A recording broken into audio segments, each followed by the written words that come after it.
Selanjutnya untuk program nomor 2. Di sini terdapat 3 kelas utama, yaitu ada kelas koleksi, kelas anggota, dan juga sirkulasi. Untuk pembuatan kelas koleksi dan juga anggota, itu pengerjaannya tuh hampir mirip dengan pengerjaan kelas di sebelumnya, yang kelas nasabah tadi. Cuma berbedanya bagian properti dan juga parameter yang diterimanya saja. Nah, untuk anggota juga sama, seperti itu. Saya akan menjelaskan langsung ke bagian file sirkulasinya saja untuk mempersingkat waktu. Jadi, di dalam file sirkulasi ini, kita akan menginclude 2 file, yaitu anggota.php dan juga kelas.php, koleksi.php, di mana fungsi dari pernyataan include once ini itu kan berisikan definisi kelas dari anggota dan juga koleksi, yang mana hal ini akan diperlukan di dalam kelas sirkulasi. Nah, yang selanjutnya ada kelas bernama sirkulasi. Di dalam kelas sirkulasi ini terdapat 3 properti, yaitu seperti ID sirkulasi, anggota, dan juga koleksi. Selanjutnya, yaitu ada konstruktor. Sama seperti sebelumnya, konstruktor ini akan dipanggil setiap kali objek baru dari kelas sirkulasi itu dibuat.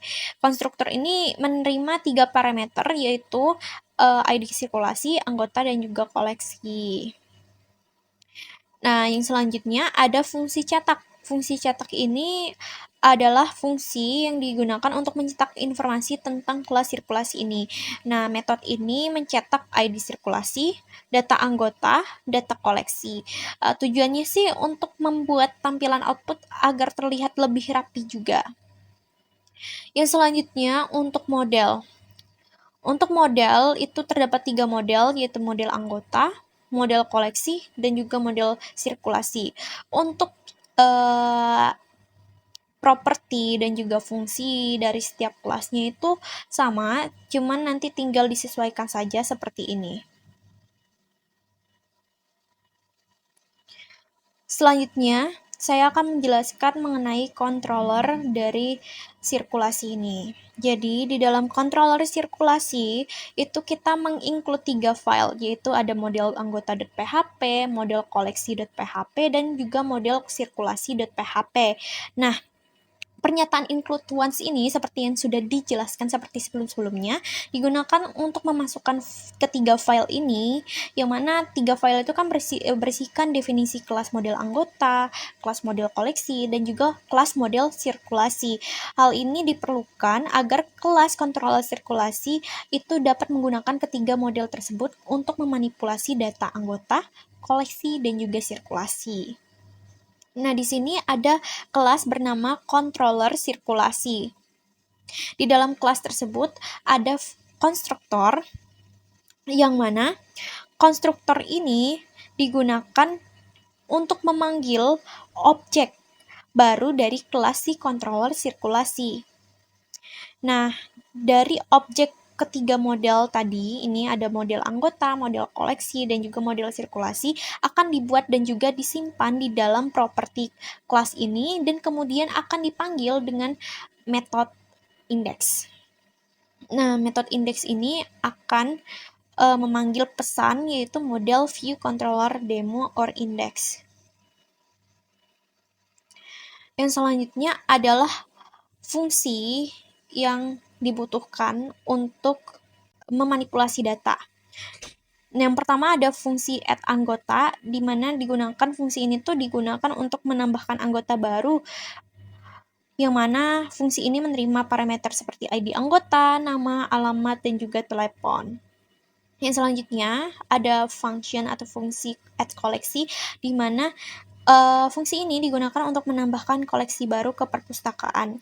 Fungsi ini menerima parameter seperti ID koleksi, judul buku, penulis, penerbit, dan juga tahun terbit. Selanjutnya ada add sirkulasi. Nah, fungsinya itu adalah menambahkan sirkulasi, data sirkulasi yang menerima parameter seperti ID sirkulasi, anggota, dan juga koleksi. Nah, untuk menampilkan keseluruhan data, kita menggunakan fungsi dari view all anggota, seperti berikut ini. Nah, yang selanjutnya, kalau misalnya kita ingin menampilkan seluruh koleksi, maka kita bisa melihat ataupun memperhatikan fungsi berikut ini, yaitu fungsi view all koleksi. Yang selanjutnya, fungsi view all sirkulasi. Fungsi ini tuh digunakan untuk menampilkan keseluruhan data dari si data sirkulasinya tadi. Yang selanjutnya yaitu driver MVC sirkulasi. Nah, di dalam file ini kita menginclude file bernama controller sirkulasi.php. Yang pertama kali dilakukan adalah kita membuat objek, ya, objek bernama CS, ya. Lalu kita bisa menambahkan anggota seperti berikut ini, dan juga menambahkan beberapa koleksi dengan menggunakan array seperti berikut ini. Nah, selanjutnya kita bisa memanggil langsung data yang sudah disimpan tadi dengan menggunakan ini, add sirkulasi. Selanjutnya, kalau misalnya kalian ingin menampilkan keseluruhan anggota, kalian bisa memanggil view all anggota. Tapi di sini aku saya nggak memasukkan data ataupun menyimpan data mengenai anggota. Jadi nantinya output yang keluar itu datanya tuh nggak ada ataupun kosong, hanya berupa pesan seperti ini. Pesan yang tadi dibuat di sini. Mana? Nah, jadi hanya tampil pesan seperti ini saja, tapi tidak ada datanya. Begitu pula dengan yang method view all koleksi. Di sini kan aku panggil ya, tapi ketika dipanggil itu datanya itu nggak akan muncul karena di sini nggak ada data yang disimpan di dalam method ini. Jadi hanya muncul tulisan view all koleksi nantinya. Nah, kalau misalnya kita ingin melihat keseluruhan data dari sirkulasi, kita bisa memanggilnya seperti ini. Berikut ini adalah gambaran outputnya.